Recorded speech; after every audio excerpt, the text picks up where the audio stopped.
কেন শনিবারে শনিদেবকে সর্ষের তেল অর্পণ করা হয়?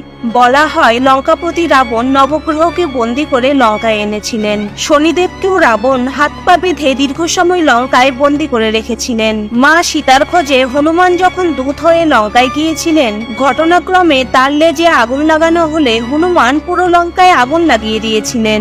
এরপর নবগ্রহকে মুক্ত করে হনুমান দেখেন লঙ্কায় আরো একজন বন্দী রয়েছেন। হনুমান তাকে মুক্ত করেন এবং তার পরিচয় জিজ্ঞেস করে জানতে পারেন তিনি কর্মফলদাতা শনিদেব। দীর্ঘ সময় হাত পা বাঁধা থাকায় শনিদেবের শরীরে খুবই পীড়া অনুভূত হয়। তখন হনুমান শনিদেবের শরীরে সর্ষের তেল লাগিয়ে দেন।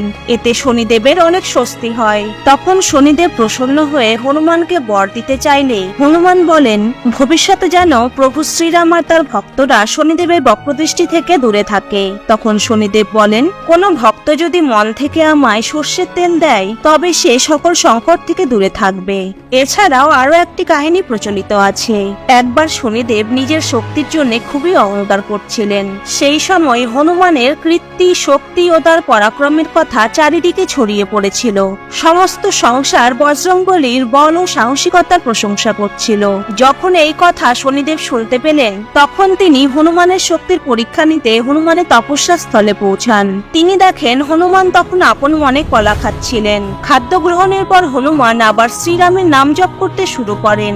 শনিদেব তখন হনুমানকে বলেন তিনি এখন হনুমানের মস্তকে 2.5 প্রহর পর্যন্ত বিরাজ করবেন। হনুমান যেন সাবধান হয়ে যান। হনুমান নম্রভাবে জানান তার প্রতি অঙ্গ প্রত্যঙ্গে শিরায় শিরায় শ্রীরাম রয়েছেন। শনিদেব 2.5 প্রহর অবস্থান করতে পারেন এমন ফাঁকা স্থান তার শরীরে নেই। তিনি যেন তাকে ক্ষমা করেন। কিন্তু শনিদেব হনুমানের কোনো কথাই শোনেন না। তিনি বলপূর্বক হনুমানের মস্তকে গিয়ে বসেন। শনিদেব হনুমানের মস্তকে বিরাজ করলে হনুমানের খানিকটা অস্বস্তি হয়। নিজের মস্তকের অস্বস্তি দূর করতে তিনি নিজের লেজ বিস্তার করে বড় বড় পাথর এনে নিজের মস্তকে রাখেন।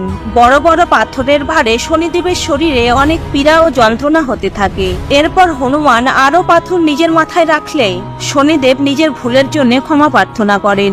শনিদেব বুঝে গিয়েছিলেন হনুমান বাস্তবে তার থেকে বহুগুণে শক্তিশালী। এইসব পাথরের আঘাতে শনিদেবের শরীরে ব্যথা অনুভূত হলে হনুমান সর্ষের তেল এনে শনিদেবের শরীরে লাগিয়ে দেন এবং শনিদেব খুশি হয়ে এই বরদান দিয়েছিলেন যে প্রতি শনিবার যে ভক্ত তার জন্য সর্ষের তেল অর্পণ করবে তার প্রতি তিনি সর্বদা সদয় থাকবেন এবং প্রতিটি রাম ভক্ত শনিদেবের বক্রদৃষ্টির প্রকোপ থেকে সুরক্ষিত থাকবেন। সেই থেকে প্রতি শনিবারে শনিদেবকে সর্ষের তেল দেওয়ার প্রথা চলে আসছে। এমন জানা অজানা ভিডিও পেতে প্লিজ ফলো করে সাপোর্ট করুন। Thank you.